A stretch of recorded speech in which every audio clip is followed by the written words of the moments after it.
Good evening, everyone. I am 𝗣cie𝗹𝗶𝘀, a professor here at Duke University's Sanford School of Public Policy, and I'm the Director of Research at Polis, the Center for Politics. I'm delighted to welcome you to tonight's event.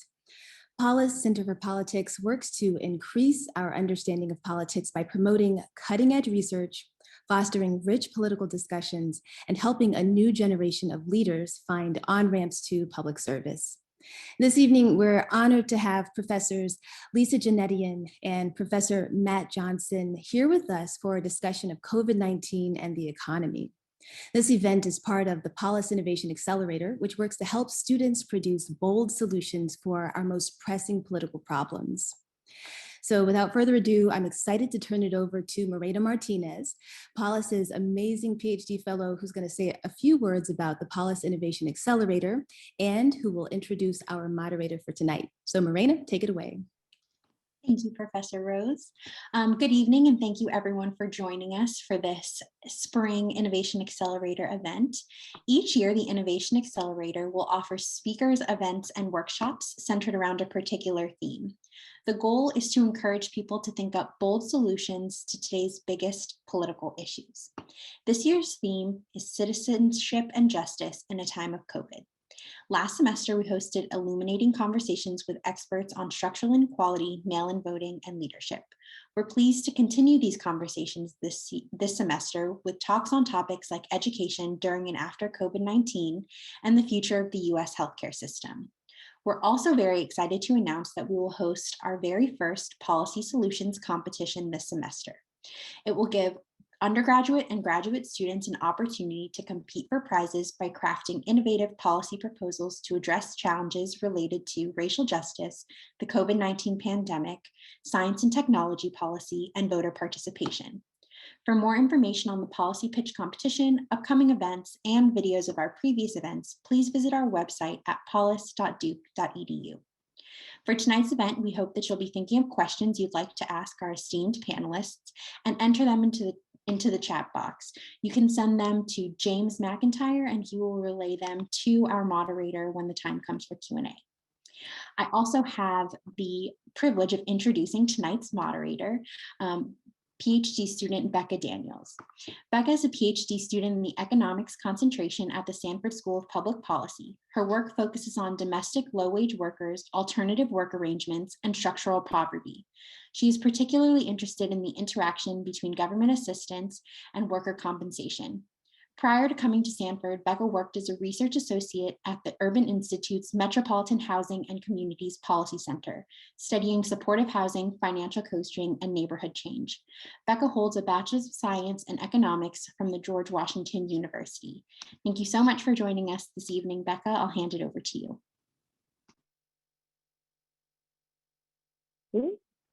Thank you so much, Morena. So without further ado, I will introduce our speakers for tonight. So first, we will have Dr. Lisa Genetian. She is the Fitzer Associate Professor of Early Learning here at Sanford. As an applied economist, her research straddles a variety of areas concerning child poverty, from income security and stability to early care and education, with a particular lens toward identifying causal mechanisms underlying how child poverty shapes children's development. Her recent work bridges poverty scholarship with a behavioral economic framework, and we're very excited to have her here tonight to hear what she has to say about COVID. And additionally, we will be joined with Dr. Matt Johnson. He is an assistant professor of public policy and economics at the Sanford School of Public Policy. His research seeks to understand how different regulations, policies, and shifts in the labor market affect working conditions in the United States. Much of his current work focuses on estimating the effects of health and safety regulations on firms and workers and investigating what factors influence compliance with these regulations. He has a PhD from Boston University and has a bachelor's in economics and history from the University of California in Berkeley. So Matt and Lisa, if you'll join us now, we'll get started. Welcome, welcome. So to kick this off, we want to start real big picture here. So I'd love for you guys to kind of give everybody a sense of what really is the economic impact we're seeing on workers and families due to COVID. So Matt, I wanted to start with you focusing on workers. Sure. So thanks, Deandra, the rest of you at Polis for putting this great event together. I'm excited to be here with you, Becca, and Lisa. So to talk about the ways that COVID has affected workers, I think it's useful to consider the effects of workers who have lost their job and the effects on workers who have managed to keep their job. So I'll start with the first one, how this has affected workers who have suffered job loss. So as I'm sure many of you know, the COVID pandemic has led to a large sustained drop in income, a lot of it driven by loss of employment for many workers. But some of you may have also heard this term that's been thrown around saying that the recovery since the COVID pandemic has been a K-shaped recovery. So what people mean when they say that is that for what's happened for mainly workers who before the pandemic were earning a relatively high income, employment rates for those workers did dip when the pandemic really hit, last February and March. But since then, the employment levels for these workers has really recovered, and now is really what employment levels were before the pandemic began. But for workers who were initially earning a relatively low wage, right, if you kind of split workers up in that way, the pandemic has been kind of catastrophic in terms of job loss for these workers. So by one estimate, workers who before the pandemic hit were earning a relatively low wage, their employment rates are still roughly 20% lower than what they were pre-pandemic. So this has been, a very unequal recession and recovery on many margins.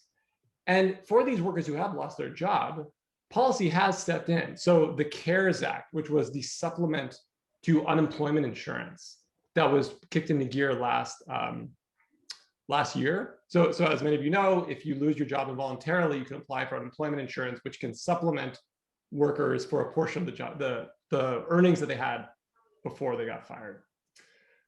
This was enormously effective at preventing catastrophic poverty. So the CARES Act upped UI benefits by something like $600 a week at first, and then $300 a week.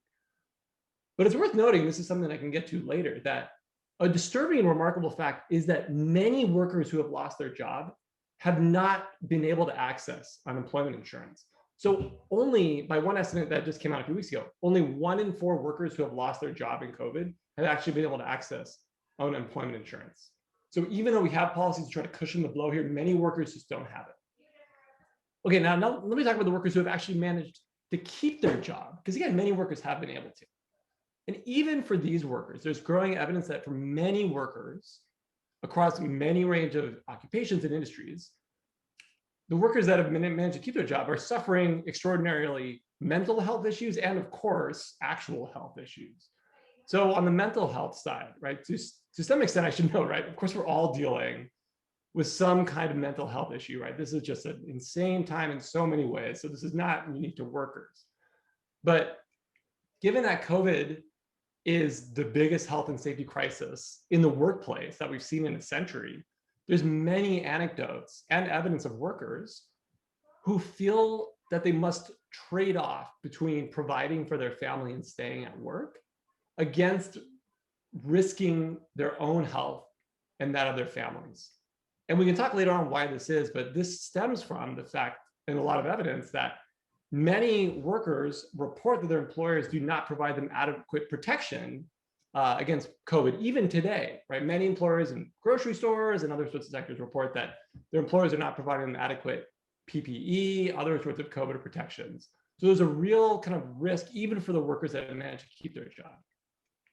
Now, we know this is true, especially in some sectors, like poultry processing, which is one that even before pandemic was very tough to work in, but it's true across the board.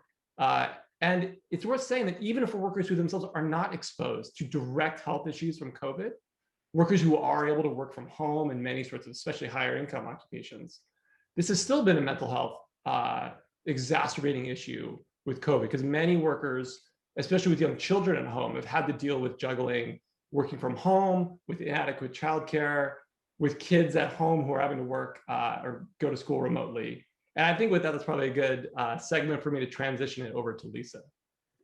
Yeah, I was going to say, please don't steal all of Lisa's thunder.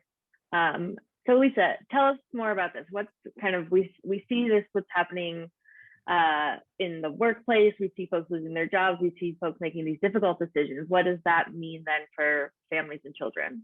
Well, first of all, I want to say I'm delighted that Dr. Johnson feels that in his description of workers, he must bleed into the implications for families. So thank you for that. I also want to thank Polis and Center for Politics and their leadership team for their good work and for hosting tonight's event. So like Matt, I'm an economist, but I think a lot about work in the labor market, and I especially think about the context of parents as earners and how this affects the economic environment of their children.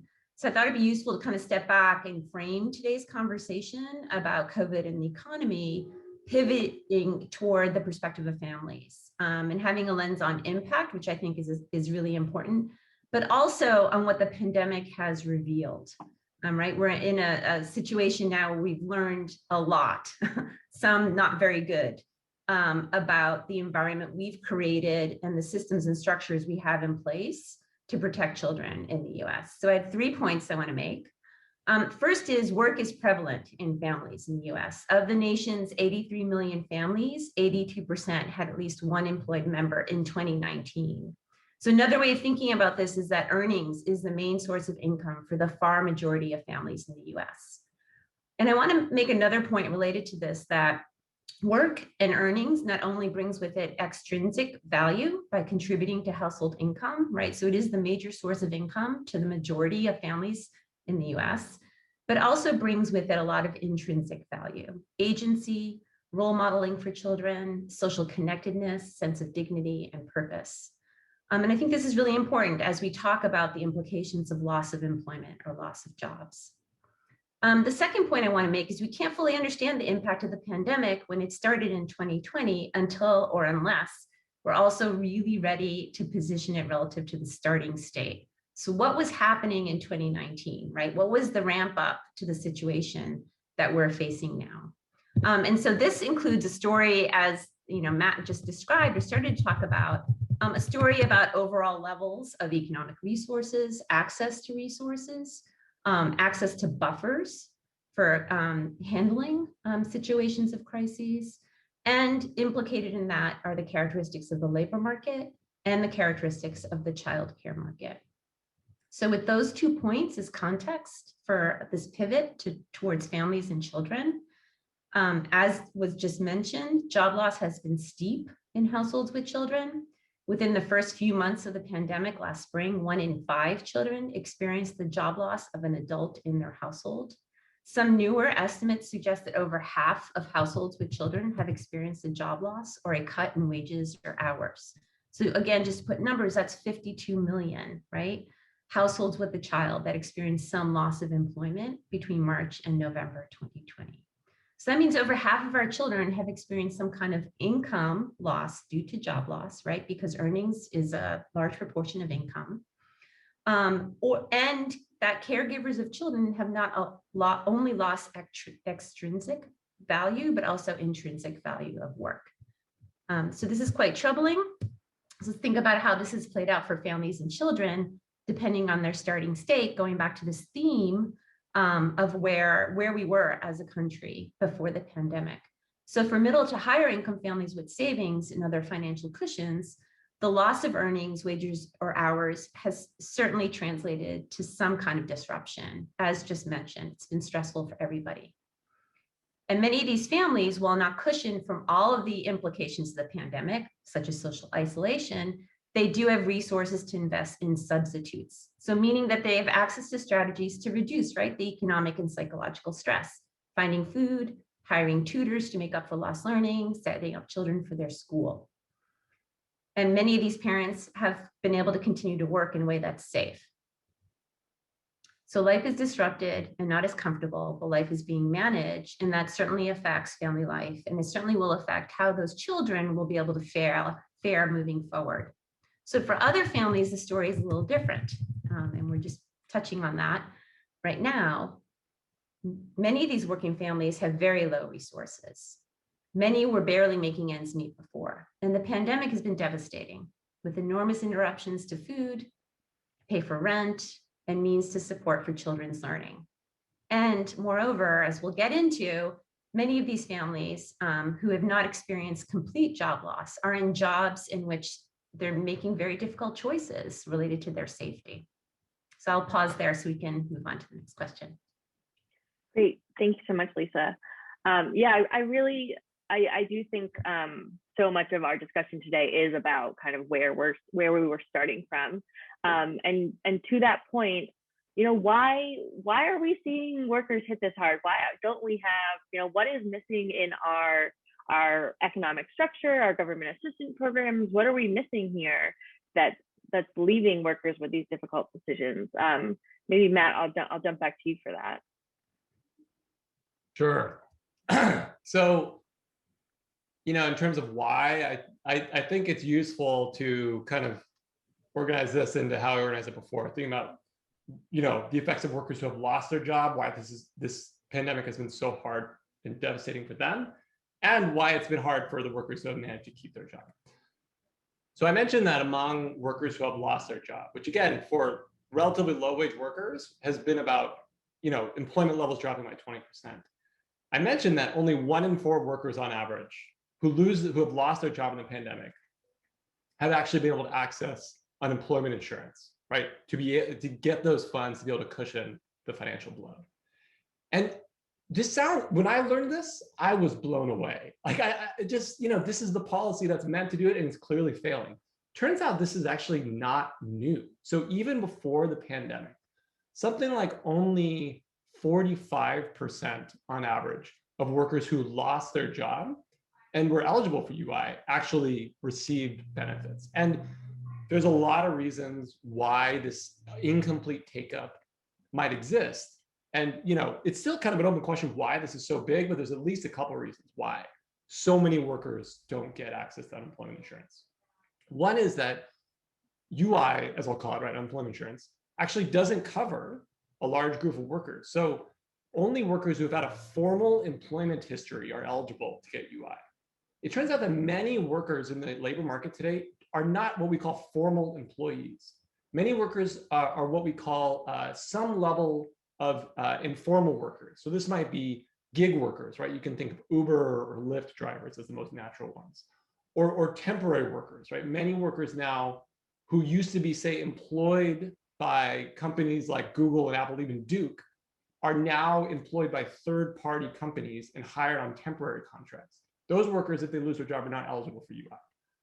So there are lots of workers who have lost their job and just can't access UI because of the features of the system.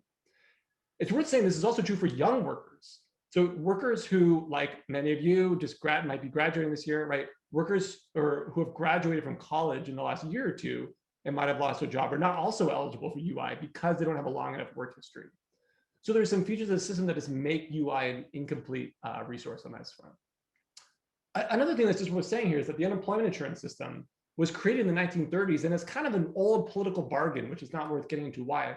The implementation of UI was actually left up to the states.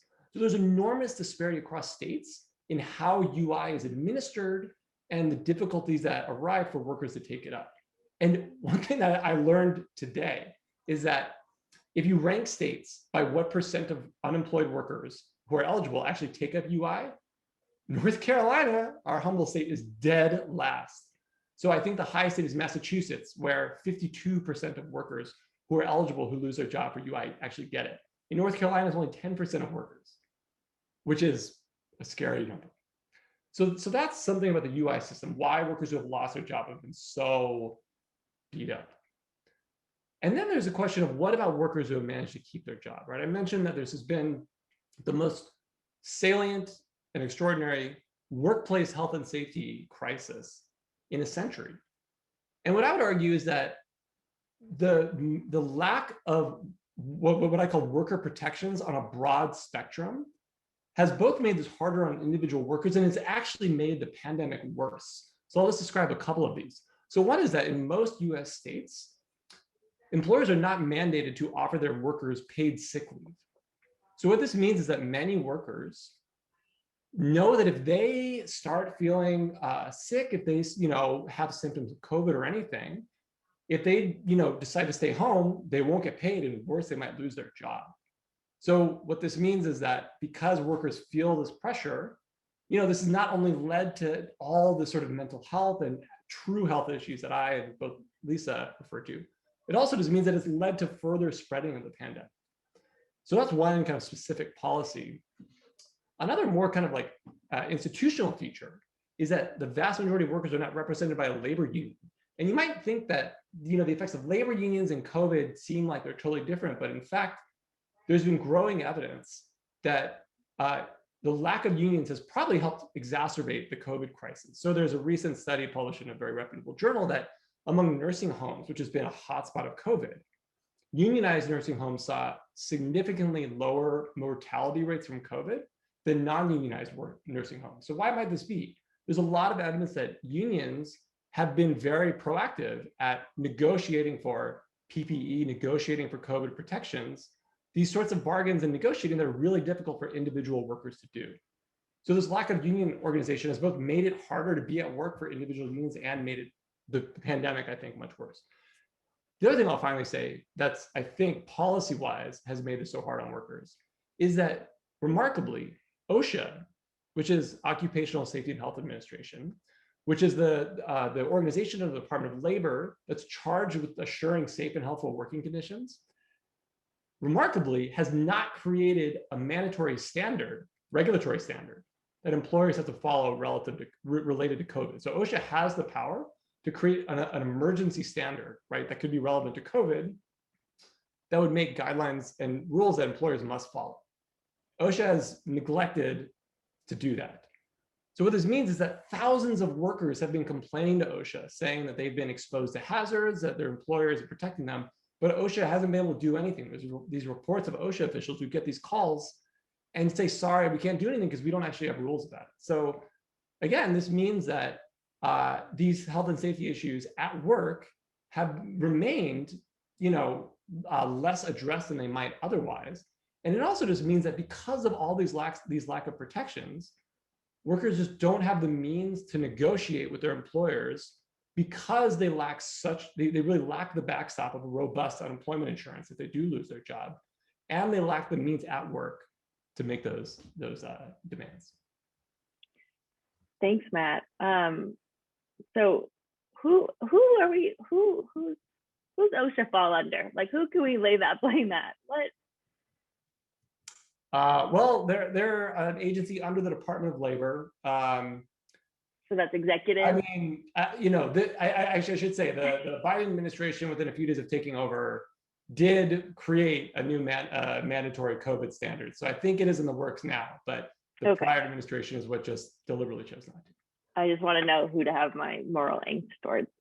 Well, great. Thanks, Matt. So Lisa, how do all of this, how do these lack of social protections, worker protections rather, how does that translate into the home? How does that translate into families and children?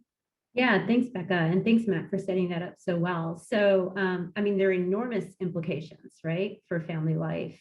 If you sit back and just think about the statistics I just shared, which is, earnings and work are a fundamental feature of the majority of families in the US. And so think about how Matt was just describing our systems, which was supposedly to protect workers, supposedly to provide a buffer for any earnings loss. And we already know that many of those eligible workers did not even receive it. And now translate what that means for all these other workers who have, other people to take care of in their household. Another way of saying this, if we're thinking about sort of the economy and kind of our starting state, there is no system that thinks about how to protect children and families under these conditions, right? We're still hinging on formalized kind of connections to people who are in formal labor markets. So let's put the K-curve people on the side, because I think we're focusing on, not the ones who are slipping up, but the ones who are slipping down, and what those implications mean. So for families who are kind of living on the margins, who maybe were working really hard and making ends meet before this pandemic, so we can think about the gig workers as an example of what Matt was talking about. So these are the workers who aren't getting the unemployment insurance. So there is no immediate buffer to earnings loss, even though they were very effectively keeping maybe some earning stability for their families. So what does that mean? That means that suddenly, a source of income is gone. There's nothing to substitute for it. And I would argue what's especially important for children, lots of uncertainty, right? So now where income is coming from is very not predictable. And whether it's ever going to be recovered is also quite uncertain. And that aspect of uncertainty and instability and unpredictability has lots of spiraling consequences for family well-being. It increases stress of caregivers. It affects how they can parent in a nurturing way with their children. It affects how much attention they can give their children. It affects their interactions more generally, even with each other. And we see some of the implications of this already, right, with the research coming out. And none of this is sort of causal links, but suggestive of what's happening with intimate partner violence in the household, what's happening with children's, negative, I'll call it negative parenting, and sometimes could even be neglect happening in the household. But also just not giving children all the positive, it's harder to give them all the positive ingredients in the family. That probably was possible even under very low resources before the pandemic, but now is just that much harder. Oof. Yeah. So thinking now, I know, sorry, Lisa, I don't mean to jump in. I just want to keep us moving. So thinking, I know in previous events, we've talked about how the pandemic has been different across different swaths of the population. So Lisa, do you want to start in on that a little bit? How have we seen the differential impact of the pandemic translate to family life? Yeah, sure. I'd be happy to launch us in that conversation. So, we're pivoting a little bit to the families who starting state with sort of low resources, families who have been juggling work across a labor market that doesn't come with a lot of protection potentially, whether it's bargaining power or access to other kind of benefits that can help cushion them against loss. And what we know about that group of workers is they're differentially Latino, Latina, African-American, and other non-white, right, groups in our country.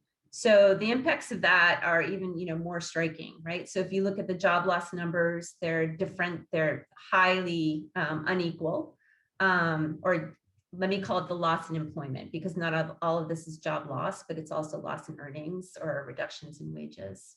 And so we see really differential impacts happening with people of color in our country because they tend to be workers in that sector of the economy. And you can tell the spiraling story that I just said it's even going to be more escalated, right, in terms of the implications for their children. And I think we might be getting into this later. So if we think about other ways that children might be supported in these circumstances, those other ways have also been taken away. I mean, that's what's so unique about this public health pandemic. Schools, childcare, early care and education, other kinds of supportive services are also just not as accessible, right, to again, act as a buffer for children. The only other thing I want to pop in there, and I'm going to pass it on to Matt, who can also speak to this, is there's been a really differential effect by female and male workers, right? The reductions and the losses are being differentially absorbed by women. And so if you want to sort of cross all those lines, so we're African-American women, Latina women, worldwide women, and these are women who have conventionally really contribute to productivity and growth and economic growth in our countries. So they're doing exponentially higher proportions of unpaid work, right? And they're sort of doing the childcare, they're doing the learning, and they're also losing their experience and connections to the formal labor market. Great, not great, but thank you, Lisa. Yeah. Matt, could you expand a little bit more on that about, what are these various populations that are being hit the hardest, women, African-Americans, et cetera? Yeah. So, I think kind of the emerging consensus is that the COVID pandemic is really highlighting and magnifying and exacerbating the existing inequalities that were already present in the labor market. So to pick up what Lisa was talking about with female versus male workers, we've seen data that workers have been leaving the labor force, right? If you leave the labor force, it means that you don't have a job and you're not actively looking for work. And since COVID hit, disproportionately large numbers of women have left the labor force relative to men, right? So if we think about kind of the progress, the slow but still real, right, progress in the labor market between men and women over the last half century, I think there's a lot of worry that this COVID pandemic might undo that, at least at least some of it. And right, Lisa alluded to some of the reasons why this is, and I think this might get into something that we talk about later, right? But by some accounts, some of this is because of unequal burden. I don't know how to use the word burdens, but unequal unpaid work at home, right? That's especially true with families with children. And this extends to a wide range of occupations and industries. So even in academia, the privileged position that we find ourselves in, there's recent evidence that female academics, so female professors, have seen larger reductions in their research productivity than their male counterparts, especially, again, among families with children. So again, COVID, I think, is kind of blowing open these inequalities that we knew already existed, were already present, and are really just kind of glaring right now. In terms of other dimensions of inequality, we already talked about how workers who are already at risk for low and variable and unsteady wages are those being hit the hardest here. So we've already covered that. And in terms of the different effects along racial and ethnic lines, remarkably, again, that fact I mentioned that relatively few unemployed workers actually access UI, there's actually racial and ethnic differences here. So disproportionately, Black and other ethnic minority workers who get unemployed are less likely to take up UI than their white counterparts. It's not totally clear why this is. One reason almost certainly is that historically, when the UI system was created in the 1930s, it actually explicitly excluded racial minorities, largely by excluding industries where these workers disproportionately worked, like agriculture and hospitality. So again, there's differences in the extent to which policy is providing a financial cushion across racial and ethnic lines.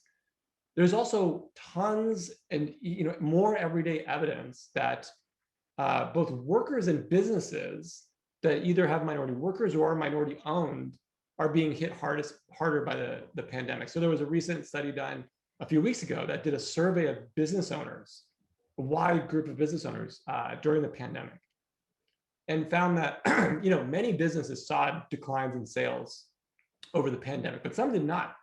And it turns out on average that businesses that are female-owned or Black-owned businesses saw disproportionately large drops in sales due to the COVID pandemic. And again, there's a couple of reasons why this might be. Some of them might be disparate access to credit and finances. Some might be different neighborhoods that individuals are living in. But just any way you cut it, the COVID recession really has magnified the inequalities that were already present in the labor market. Thanks, Matt. So it seems like in considering COVID and the economy, we're starting right, from where we began. We're exposing the existing failures of our system, the existing failures of our society. So briefly, before we move on to kind of headline policies for you guys, I just wanted to turn quickly back to Lisa and ask, how do you see school closures affecting families in all of this? Yeah, thanks for that. Going back to this theme of what we're learning about the structures of our society in supporting families and children, school closures has been just a real, I think, trigger spot. So I don't think we realized how important the role of schools, public schools, play in not only in their first order job of educating children, but also in providing a safe place for children to be when their parents work. also being a resource, a connective tissue to other resources. And we've both capitalized on that during this pandemic, but also learned a lot about what that means, that enormous loss. And then related to that, recognizing how many of our education providers, teachers, all the way starting from early care and education, are also parents and members of families. And so they're getting kind of double, triple whammy here. So not only are their children suffering from learning loss potentially from school closures, but they're also struggling with how to do their job and if they can do their job safely. So I think it's indisputable that we're going to be facing a generation of children across various age groups who are going to be behind, right? That learning loss may be incremental across every income level. It'll certainly be magnified for children at the low end of the income distribution, and even more magnified for those children who are residing in, Black families, Latina families, other underrepresented families, in part because of all the reasons that Matt talked about. And so we have some real learning loss issues. And I'm just going to remind everyone on this webinar, when we're talking about the economy, we care about learning loss in our children. Learning is the opposite side of the coin of human capital development, and human capital development is what makes our labor force. And they're the ones who contribute to taxes and supporting our economy and growth. And so this has real long-term implications. So that's sort of one thing right off the bat, but the other is sort of thinking about schools as community-based resources, right? And certainly one, I think, silver lining, let's call it, that we learned is how schools can be distribution systems, right? So the USDA quickly converted over, relatively quickly converted over to a pandemic EBT, so that school-based lunch programs got turned into either pick up lunch, pick up food at schools, or got converted into cash through these debit cards, right? And I think that was a really important pivot and one that we could do quickly. And we learned a lot about how schools can serve as a community resource. So I think those are the two big points that I emphasize. Yeah, thank you. So in the interest of time, I'm gonna push on so that we leave some time for questions from the audience. Okay. But just to briefly close this section out, I'll start with you, Matt, and then move on to you, Lisa. Okay. What is your, top dream policy, one or two dream policies that you would like to see implemented to kind of reinvigorate the economy and help with some of the issues we've been discussing? Sure. I think it's important to say, first and foremost, the most important thing is diverting as many resources as possible to get the virus under control, right? At the beginning and middle of the pandemic, there was all this talk that the costs, of keeping people at home were too big, and people were talking about economic costs. No, right? In terms of the economy, the number one thing is to get the virus under control. Okay, now that aside, I think the two things I'd say are, I think the most important direct thing is just to give people money. For all the reasons I said, right? While unemployment insurance might in theory be the good cash infusion for people who lose their job, we know it's not working. We know it doesn't impact people who are at the labor force. There's growing reasons why it's just that we need to get cash in people's hands, right? Because that'll increase their spending, it'll have aggregate effects, et cetera. Now, okay, one more I'd say is just alluding to what I said earlier, how this pandemic has magnified the fact that the lack of worker protections and regulations has not only made workers more vulnerable, but made the public health worse. I think it's true. It's becoming clear that the lack of worker protections is a public health issue. So I'd say, at the very least, we should start a suite of, new regulations such as required paid family leave, paid sick leave. I would start there and see where we could go beyond that to reframe the way we think about the workplace and the public policy. So I'm not going to disagree with Matt. The absolute most important thing is to get this pandemic under control. And I would add that means vaccinations being distributed in an equitable way, right? It's not just let it just disappear and some people can just suffer through it. Like, we really need to take this moment in the US to think about how we can equitably address a public health crisis. So Matt already talked about cash. I'm not going to repeat that. I think it's really important to get children back in school, and that'll be highly related with the success of, handling the pandemic. And then, I think for a big global wish list is to really go back to the point, the theme of this, which was what was our starting state, and how do we create better systems and structures in the US so we don't have these inequities coming into pandemics. So that's thinking about the labor market and jobs. That's thinking about professionalizing childcare and a care workforce so that we're not in this crisis around parents as earners without any support systems. And it's thinking about health and healthcare. So, you have to think big. It's a little pie in the sky, but we are with the current administration, hopefully moving forward. I don't think it's going to be the last crisis the US will see, right? There's going to be other types of public health or related economic shocks. It would be shame not to kind of rebuild our systems so that we can be more resilient.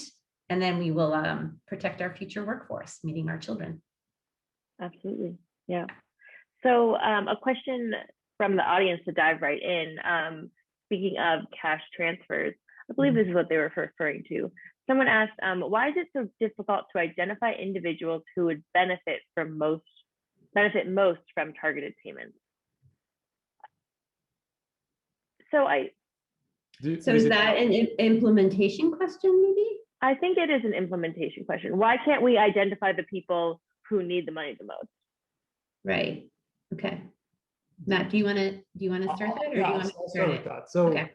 There's this kind of classic question in economics of how easy do you want to make it for individuals to take up social programs, right? Knowing that there are social programs that are better suited to some individuals than others, but maybe the government can't tell, right, who would most benefit from this kind of subsidy, childcare. So I'll use childcare subsidy, for example.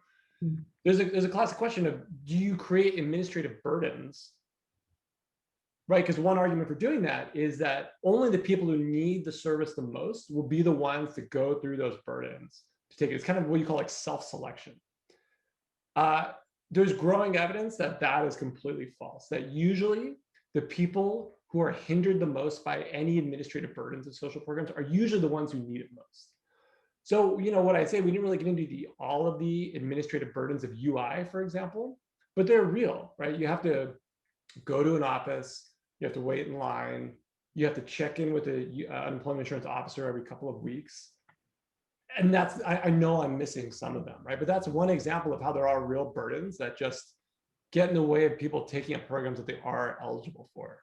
So, and that doesn't even get into the structural reasons why some people just aren't eligible for some of these programs, right? So there's that. So there's just that the cash infusions that would be more targeted that we have just structurally don't meet many groups of the population where they are.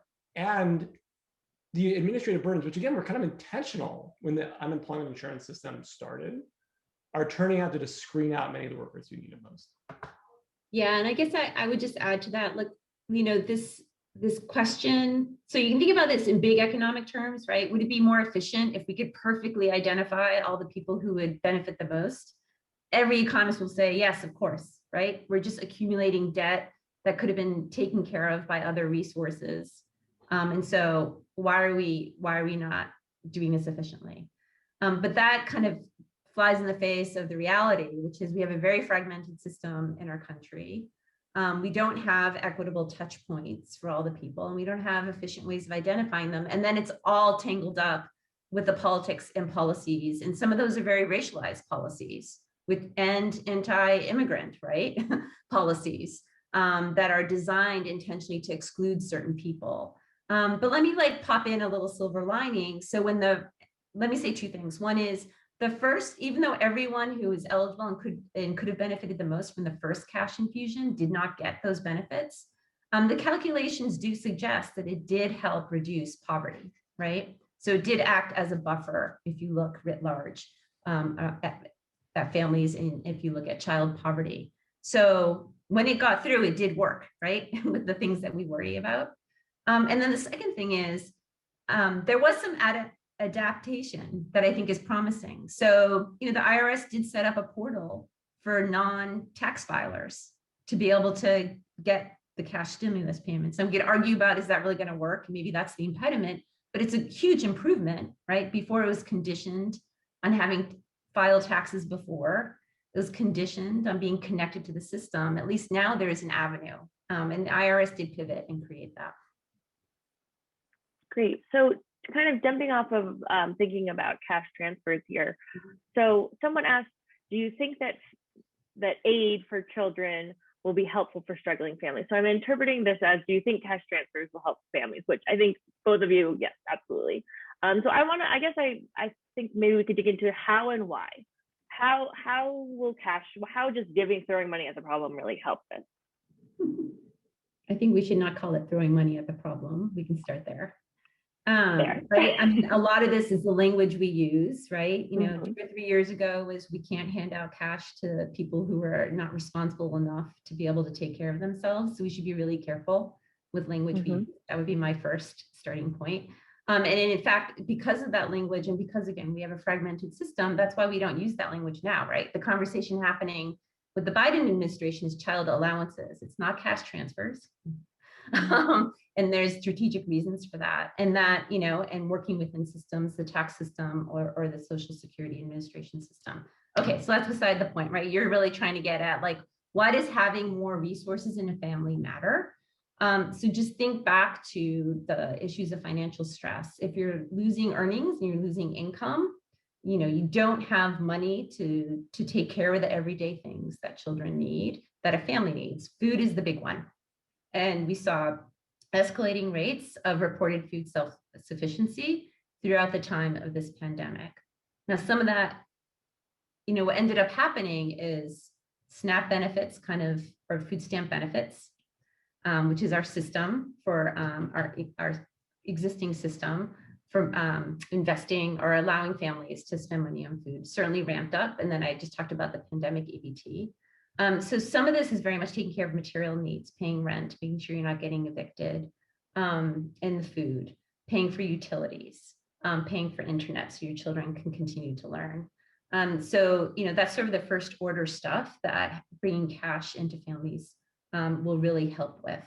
And, there's a second thing, which is it's going to help local economies, right? So if you give cash to people, they're going to start spending it, and that spending is going to generate income for other people because they're purchasing goods that are in local markets or what have you, or online.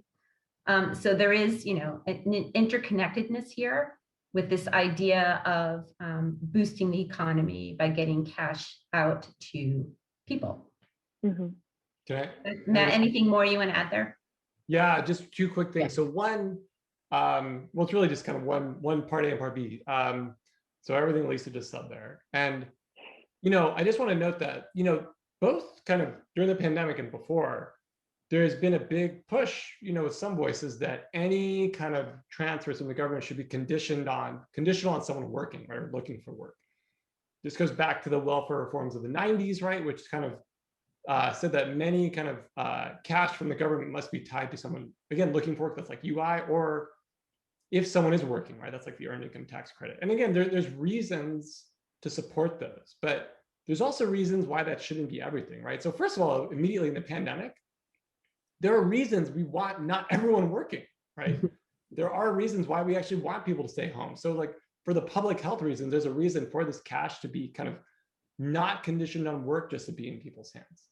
And I think the other thing that's really worth saying too is that by tying any transfers to work, that system is essentially failing to acknowledge all the unpaid work that happens at home, right? Which we know is so valuable, but is not paid and not part of the labor market, right? So I think having cash as opposed to pure incentives to work that's another reason why cash makes sense, along with all the things that Lisa just said. Yeah, but let's not lose sight of our starting points, which is work is a really fundamental part of everyone's life. Parents, and any individual who's old enough, legal enough to be able to engage with the labor market. And so, we should think creatively about short-term versus longer term. And really the longer term goal is to make sure that jobs and earnings continues to be a source of income, a reliable source of income that can be relied upon in a safe way, and in a way in which children have a safe place to be, right? Just to make it like super simple, and for everyone to have access to those jobs. So that's sort of the medium to longer term goal. But like the short term goal, you really do think about how do we get money out into the hands of people. Great. So we've got a few more kind of macro questions here for you guys. So first, someone asked, are you at all worried about the inflationary effects, either in the short run or the long run, of stimulus packages and cash payments? Oh, we're dangerously getting into macroeconomics, which I think Lisa and I try to avoid. Like, we're both gonna like avoid this, like the I know, I was thinking to myself a nice macro question for the microeconomy. So, you know, I have an immediate reaction to that, like fair question, and we can talk about it, but is that really the problem we should be solving right now? You know, should we be making a decision? We should absolutely be thinking creatively about long-term implications. I'm not trying to second guess that. Inflation, debt, learning loss, right? These are all about trade-offs. But, you know, we have the slower we move to protect people now, the larger and bigger those consequences are going to be later, right? So to me, it's not just about like, how do we think about just inflation and what the government, all the government investment implications now. It's also just about how, what if what we don't do turns into a bigger long-term cost later, right? So to me, it feels more complicated than just a conventional macroeconomic. Well, and on that front, I'd say that there have been so many deflationary pressures in the economy, right? Yeah. Losing their jobs, people losing spending, that I don't think there's any sense that giving people money to restore us to kind of like, you know, an initial equilibrium is going to, you know, be inflationary, because there's a counteracting force so much. The other thing that's worth saying is that before the COVID crisis hit, the labor market was very tight, right? The unemployment rate was really low, something like 3.2%. And historically, people have figured that when the labor market gets really tight, inflation is going to start kicking in. That just didn't happen. Over the several years before the pandemic, there just wasn't inflationary pressure. So there's a growing sense that like the worry about inflationary pressure just isn't there, even in a normal economy now. Yeah, great. So I'll spare you guys another macro question. The first half of this question was about the stock market. But I want to hear what you guys have to say about how you think the pandemic will impact future wealth inequality in the US.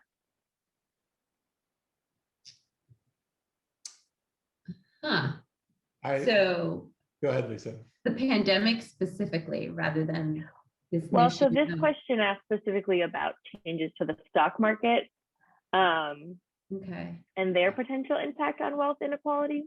So I think that's getting at, you know, this a lot of people benefiting off of. Oh, I see. So it might exacerbate, because the folks on that upward trajectory of the K curve are going to also be getting returns from their investments in companies like the pharmacies and what have you. Okay, so that might happen. Yeah. Explain the K. That seems plausible. But I guess the other plausible scenario as well, on the other part of the K curve, is that more and more people might be going into debt so that they can make ends meet right now. And so that scenario could potentially really exacerbate wealth inequality going forward. Could you explain more what you mean by the K curve? Yeah, I'm going to let my colleague Matt Johnson talk about that.